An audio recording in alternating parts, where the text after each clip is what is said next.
What is the ultimate play in client conversion, and what does knowledge and application has to do? When you become an influencer, it gives you the edge that separates you from the competition. The GIP initiative, the Global Influencers Partners Program, is designed to expose you to over 5 billion potential consumers across the world. When you are a rising star in business and you need visibility, reach, impact, client conversion, and cash flow optimization, positioning yourself to become a global influencer may be the ideal tool that you need in your arsenal to win in business. I encourage you to join the GIP initiative and position your business to build confidence, trust, and credibility and cash flow optimize the fastest. With this. Now, today, I really want us to sink deep into this because this may be the game changer for your business. It may be the game changer for your life. You see, the success of every business ultimately stands on the shoulders of client conversion.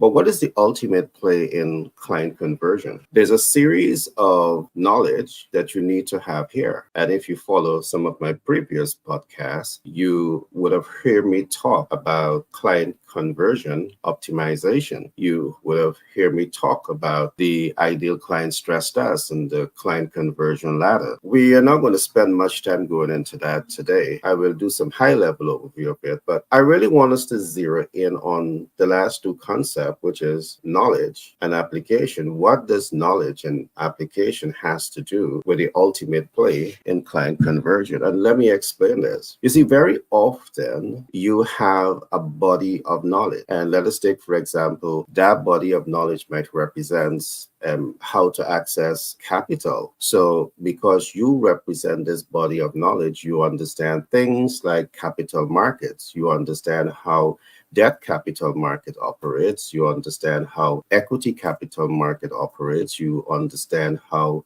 credit market operates. You understand how hard money lending markets operate. You have this body of knowledge. The possibility exists also that because you're in business and you deal with sales and marketing, you understand the ultimate play in client conversion. And having this body of knowledge is vital for any rising star in business. So whether you're a micro, small, medium, large scale businesses, the concept that we are about to go into is relevant to you. You need to have the knowledge. So now that we have explained what knowledge represents, let us attempt to explain what application really represents. Now, what I have discovered over many years is that very often we say to the student that we talk to them about application, but very often the term application has many connotations. The term application can be interpreted in different contexts. And largely because of this, when you say apply yourself, it is an abstract term to the average person. So when we speak of application, it is important to understand application in its respective context because there are different contexts. What exactly is application?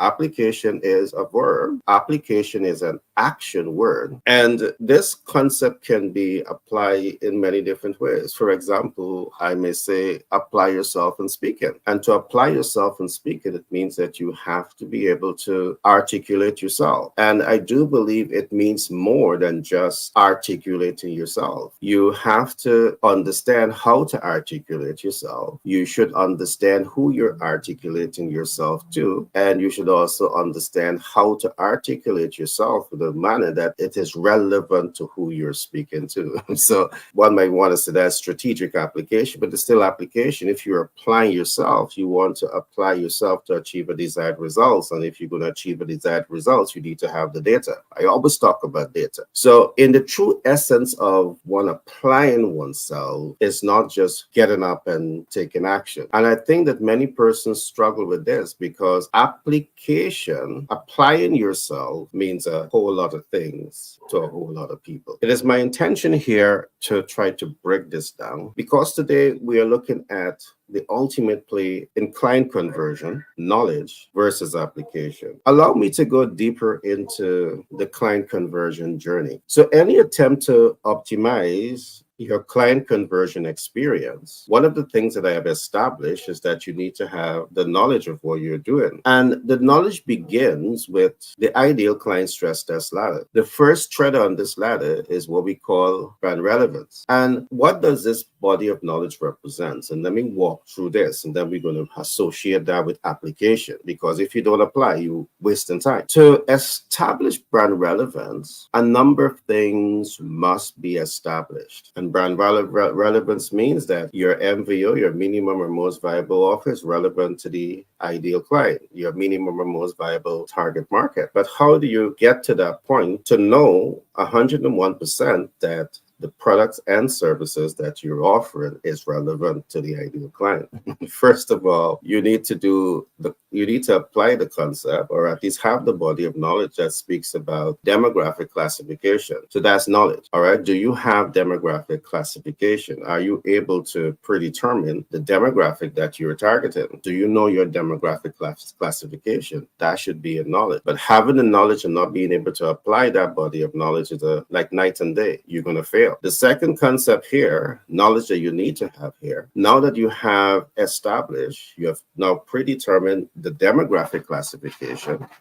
The second thing that you want to predetermine is, what are the specific needs of my demographic classification? This is another body of knowledge that you have. Follow the data, follow the crumbs. The crumbs is going to help you to make better, smarter, wiser business decision, better, smarter, wiser investment decision. It's going to position you to cash flow optimize like a pro, because you have the data. You follow the crumbs to get to the bread. The third concept here, now that you have established demographic classification, second, you have established the specific needs of the demographic. Third, you are now asking yourself, are you in the position of strength to innovate products and services and deliver that products and services based on the demographic classification expectation, based on the specific needs of the ideal client? Now that you know that you can deliver based on expectations, you want to go a step further. Can you deliver based on expectations? And can you deliver above and beyond expectations? Now, this is knowledge. And I want you to picture this. You have him and her in the classroom, and what him does, him takes this body of knowledge and he feels excited about this body of knowledge. But her also takes this body of knowledge. Her feels super excited that they understand the basic tenets of the practical steps that has to be taken in the client conversion optimization process. They feel excited, yeah, that I have this body of knowledge, and they can articulate themselves effectively around it. But that's knowledge. That's knowledge. But him or her were both placed into leadership position in the marketing department of two different organizations. But him is excited and,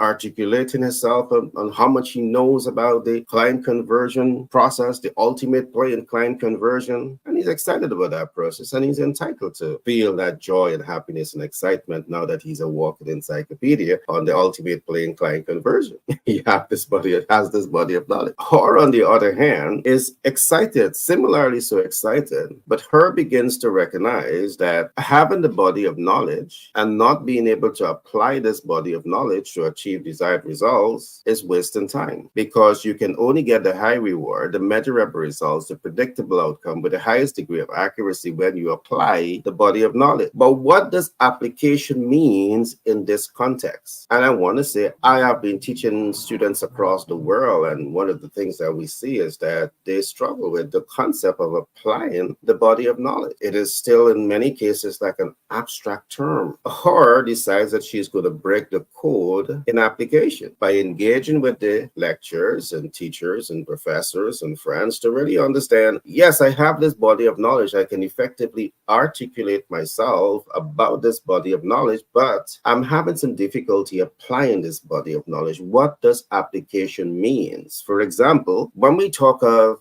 demographic classification, you need to predetermine who is the demographic classification. How do I apply this body of knowledge? To apply this body of knowledge, several things can happen. One, it means that you research the market, and you are researching the market because you want to ensure that your demographics are able to reach certain specific needs. You don't want to sell on higher purchase. You don't want to sell on delay payment plan. You want to sell on cash and carry. But for you to be able to sell on cash and carry, there's a number of demographic classification decisions that you have to make. It's important for you to understand the ideal client based on biodata markers. For example, there's things like demographic data that you need, psychographic data that you need, and geographic data that you need. So here is where her decide that she's going to outsmart him by going to the ground and really decode what application means in the context of the ultimate play in client conversion. So she begins to decode it. Her begins to decode what this means. It means, one, you're able to clearly identify your ideal client. So it might be the middle class, it might be the upper class, but you are clearly able to define the ideal client. And you're defining them based on a specific income bracket. You're defining them based on specific needs. You're defining the ideal client based on ability to access the ideal client. You're defining the ideal client based on the viability of the market. You're defining the ideal client based on their ability to pay. You're defining the ideal client based on their willingness to pay. She cracked the code or cracked the code.